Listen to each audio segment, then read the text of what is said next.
દેશના રાષ્ટ્રપતિ દ્રૌપદી મુર્મુ નર્મદા જિલ્લાના વિશ્વની વિરાટ પ્રતિમા એસઓએની મુલાકાતે આવ્યા છે.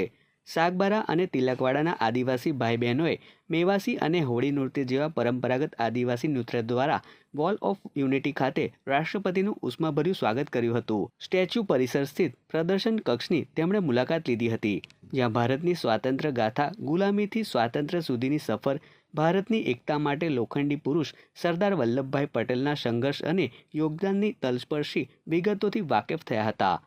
રાષ્ટ્રપતિ અને મહાનુભાવોએ સ્ટેચ્યુ ઓફ યુનિટીની વ્યુઇંગ ગેલેરી એટલે કે સરદાર સાહેબના હૃદય સ્થાનેથી સરદાર સરોવર, નર્મદા ડેમ અને વિંધ્યાચલ સાતપુડા ગિરિમાળાનું પ્રાકૃતિક સૌંદર્ય નિહાળ્યું હતું. રાષ્ટ્રપતિ સાથે રાજ્યપાલ આચાર્ય દેવવ્રત તથા રાજ્યના પ્રોટોકોલ મંત્રી જગદીશ વિશ્વકર્મા સહિતના મહાનુભાવોએ વિશ્વની સૌથી વિરાટ પ્રતિમાની ભવ્યતાના દર્શન કર્યા હતા.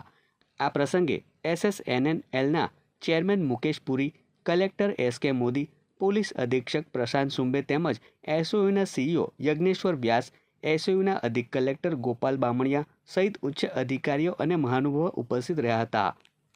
આ ઉપરાંત મહામહિમ રાષ્ટ્રપતિ દ્રૌપદી મુર્મુએ સરદાર સરોવર ડેમ અને જંગલ સફારી પાર્કની પણ મુલાકાત લીધી હતી. રાષ્ટ્રપતિએ ડેમના નિર્માણની સંઘર્ષભરી ગાથા અને ટેકનિકલ વિગતો મેળવી હતી. વધુમાં રાષ્ટ્રપતિએ વાઘડિયા ગામ સ્થિત GMR વરલક્ષ્મી ફાઉન્ડેશન સંચાલિત એકતા કૌશલ્ય વર્ધન કેન્દ્રની પણ મુલાકાત લીધી હતી અને છેલ્લા 4 વર્ષમાં આ સેન્ટર ખાતે 2048થી વધુ યુવક યુવતીઓએ તાલીમ મેળવી છે અને કુલ 8 કોર્સમાં 53% તાલીમાર્થી મહિલાઓ છે.